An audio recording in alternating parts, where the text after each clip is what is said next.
Okay, in this video, we are going to learn how to find the derivative of y is equal to 5 sine quantity 3x minus 2. The derivative of sine x is cos x. So, our first step is to apply a times a prime equal,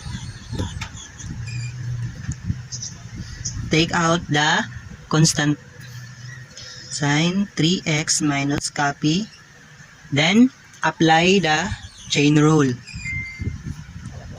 A is equal to A prime, B prime.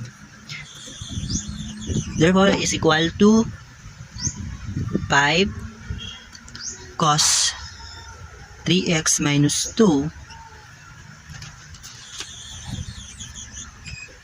times 3 plus sine x 3x minus 2 times 0. 3 is the derivative of 3x minus 2. Therefore, is equal to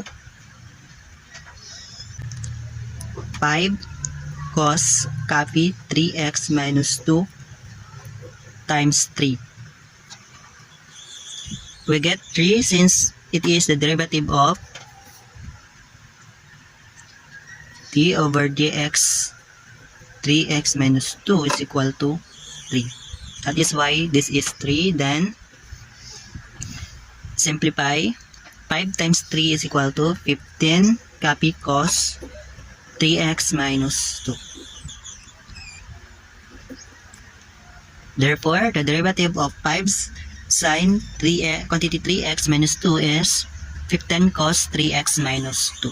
Since the derivative of sine x is cos x. Okay, let's have another example. Find the derivative of sine raised to 3 2x. Okay, our first step is to apply the chain rule, which is a prime b prime. Then we can get 3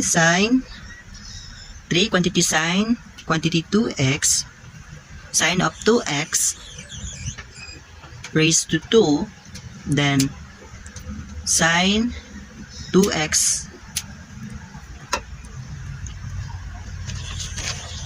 then let's find the derivatives of this part. D over dx is equal of sine 2x is cos 2x times 2. Then substitute, copy 3 sine of 2x raised to 2 cos 2x times 2. Then simplify. Therefore, 3 times 2, 6 sine raised to 2, 2x, then copy cos 2x.